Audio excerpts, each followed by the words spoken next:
Yeah, excellent. Those things remind you, Snowball? All right, so now we've got Joseph Stalin. Dun, dun, dun. Joseph Stalin. He's got the look, doesn't he? He was an average speaker, not educated like Trotsky, didn't exactly follow Marx's ideas. He kind of agreed with the idea of overthrowing the government, but he really didn't follow every idea of equality and everybody owning the same amount of property and making the same amount of money. Yes? So was Leon Trotsky and Joseph Stalin the people that were Yes. Leon Trotsky and Stalin, who I mentioned earlier, were always in a power struggle with each other. Didn't always agree. Just like who? Snowball and Napoleon. Okay?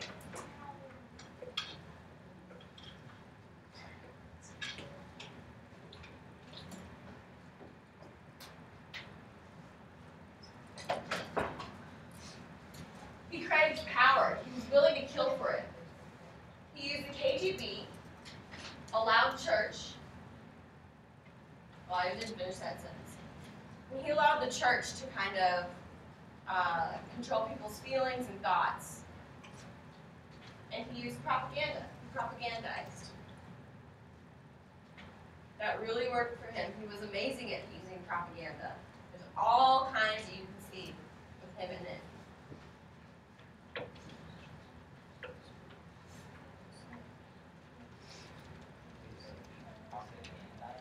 Yeah, the verb of propaganda is to propagandize. So he's long gone, so we would say he propagandized. Okay?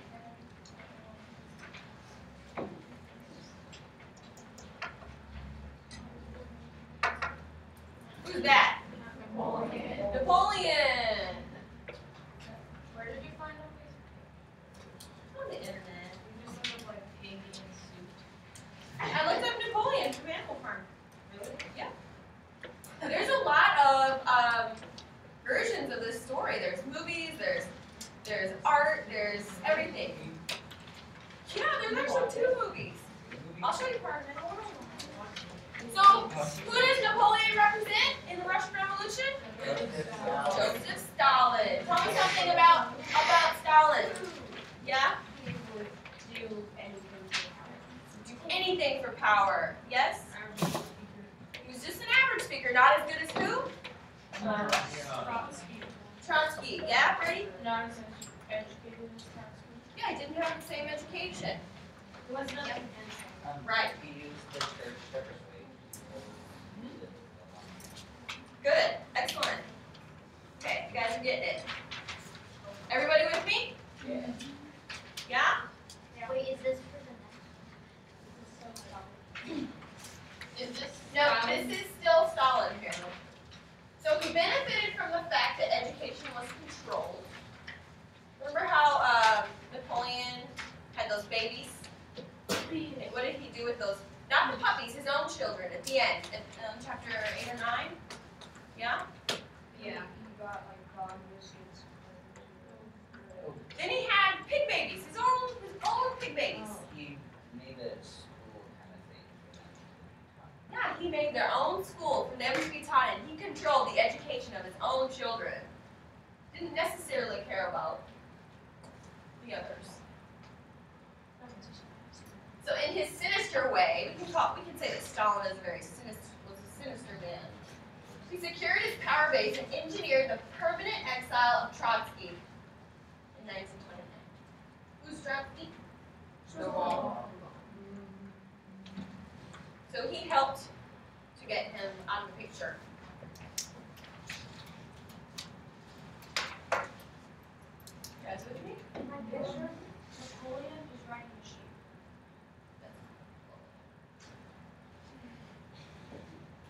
Good.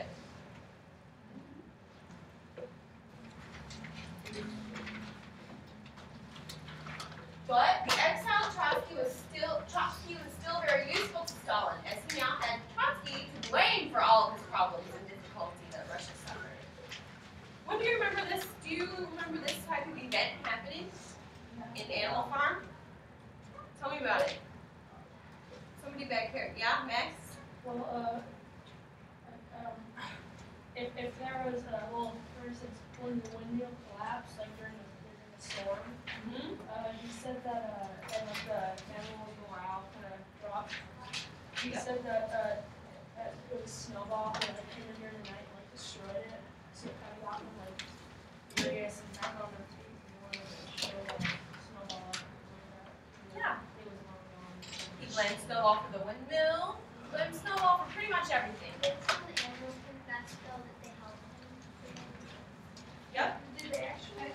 Yeah. Or did they just feel guilty, so they just I think they just felt guilty. They didn't want to be a part of. Put fear into them, right? They went ahead and just confessed. No, Snowball was never seen again, right? Snowball never came back. They didn't really see Snowball. So he used him to blame him for every problem that he had. Okay, just like Napoleon did to Snowball. Same way. Okay, so here's some supporting players here. Stalin's propaganda department. Somebody read the definition of propaganda for us. Colbert. Propaganda. Information, ideas, or rumors deliberately spread widely to help or harm a person, group, movement, institution, nation, etc. Right. So it can be art, it can be a speech, it can be something on a recording, it can be pretty much anything that puts out information or ideas to persuade people, whether the persuasion is good or bad. It could be persuading people to do something that's good for them, or persuading people to do something that's not so good for them, but it helps somebody else out.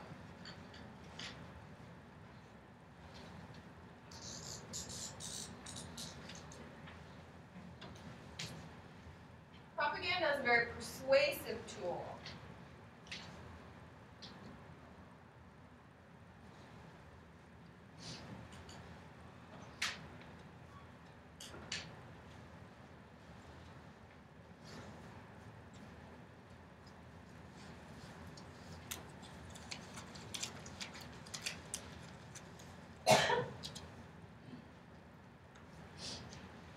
Eyes up here when you're done writing that.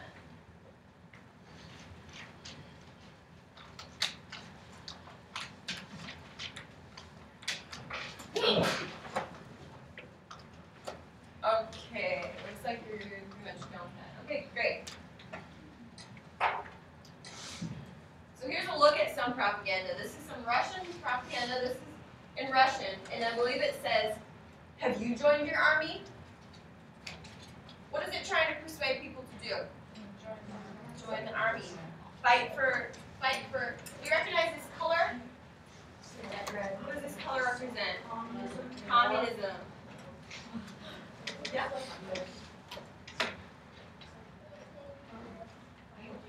Now look at this. I want you for the U.S. Army. Look at how he's pointing. Same. Right? You guys see that? This is a similar technique. This is the same technique that they're using in Russia and here in America. Good. That's good. Uh-oh. I hate when that happens. Okay. Here's another one. It says, if the war comes tomorrow. So we say, if the war comes tomorrow, we're going to be what? We're going to be ready. We're ready to fight. Who's this? Stalin. That's Stalin. He looks a little different from when he was like, right? What does he look like now? Who is he appealing to now? Children or mothers or families. He looks so sweet here, doesn't he? Those little flowers, holding up the little baby. This is another technique that he used to persuade people to follow his beliefs. I don't know what that one says. It's something about a garden.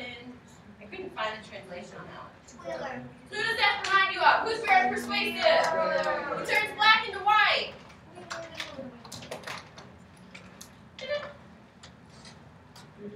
Squealer! That's Squealer.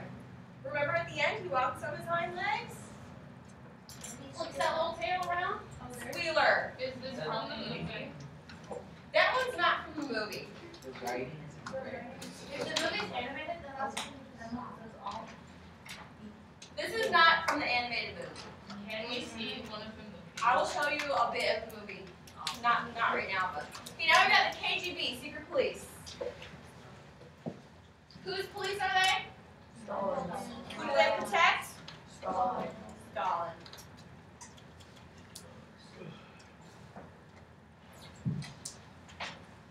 They're not really police, but forced everyone to support Stalin. They used force, often killed entire families if they were disobedient. Totally loyal part of Lenin's power, even more loyal than the army itself.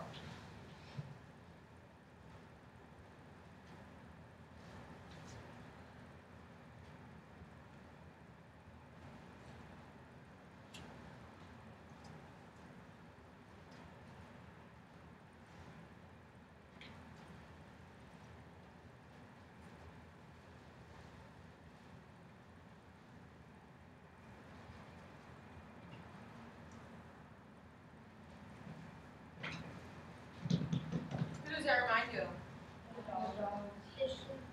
The sheep? Were the sheep killers? No. Yeah? So, what was Stalin doing during this point? Because Lenin was the president or something. What was Stalin's position? His position? Stalin was in the government. Yeah. He was the leader. But then what was Lenin? Lenin? Can you answer that? Well, they were all vying for leadership right after the revolution. They were all vying in competitive, just like But then why would for supremacy and control of the regime. But then why would Lenin's police support Stalin? Because it was created by Well, they didn't like who? Trotsky. Trotsky. Who got chased away? Did they kind of like, Wait, did you mean part of Stalin's power? where? So probably. Maybe I did. Maybe I missed that word. Okay. That's possible. Yes? So I was wondering, so what finally happened to Mrs. Stalin? So at the end, she still was ruling. So what finally happened? He died. So how did he get? I'll get into the rest of that. How about, because this is a good stopping place, how about you guys go to Spanish and then we'll finish the end of this, okay? I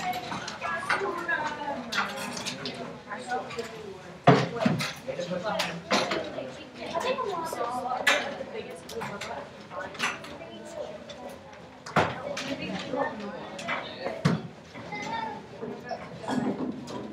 You're about to die. How can you relate? How can you relate?